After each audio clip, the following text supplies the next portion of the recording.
నమస్తే. Welcome to Andhra Prabha. నేను తేజస్వి. మిగతా రోజుల్లో ఎలా ఉన్నా ఎండాకాలంలో నీటి వినియోగం ఎక్కువగా ఉంటుంది.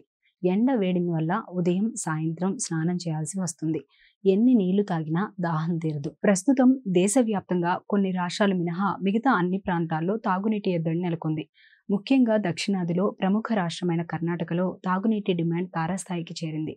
ముఖ్యంగా బెంగళూరు ప్రాంతంలో తాగునీటి ఎద్దడి తీవ్ర రూపుదాల్చింది. బెంగళూరు సిటీని నీటి కరువు ఉక్కిరిబిక్కిరి చేస్తోంది. తాగునీటి కరువు సామాన్యులకు మాత్రమే కాదు, శ్రీమంతులకు కూడా చుక్కలు చూపిస్తోంది. కోట్లు పెట్టి కొనుగోలు చేసి అపార్ట్మెంట్స్, విల్లాల్లో ఉంటున్న వారు సైతం నీటి ఎద్దడిని ఎదుర్కొంటున్నారు. అవసరాలకు తగ్గట్టుగా నీరు రాకపోవడంతో ఇబ్బందులు పడుతున్నారు. బెంగళూరు ప్రాంతంలో తాగునీటి ఎద్దడికి సంబంధించి రోజుకో తీరుగా మీడియాలో వార్తలు వస్తూనే ఉన్నాయి.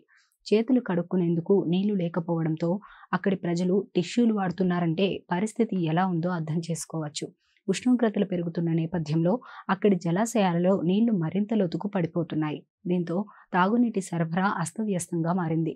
ముఖ్యంగా బెంగళూరు ప్రాంతంలో నీటి ఎద్దడి తీవ్రంగా ఉండడంతో చాలా మంది ప్రజలు తమ సొంత గ్రామాలకు వెళ్లిపోతున్నారు. ఇక సంపన్నులు కూడా నీటి ఎద్దడి వల్ల తీవ్రంగా ఇబ్బందులు పడుతున్నారు. నీటి కోసం రోడ్లెక్కుతున్నారు. ఇటీవల బెంగళూరు నీటి సరఫరా, మరుగునీటి శుద్ధి బోర్డు రోజుకు 40 లక్షల నుండి 2 కోట్ల లీటర్ల మధ్య నీటిని వినియోగిస్తున్న రెసిడెన్షియల్ కాలనీలకు, సొసైటీలకు 10% కోత విధించింది. దీంతో వారికి తాగునీటి కష్టాలు ప్రారంభమయ్యాయి.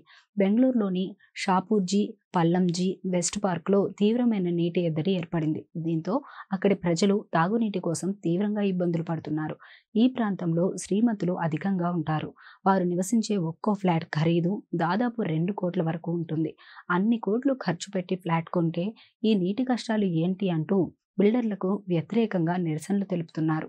అప్పట్లో మా చేతి నుంచి కోట్లు కట్టించుకున్నారు. ఇప్పుడేమో చుక్క నీళ్లు కూడా లేవు.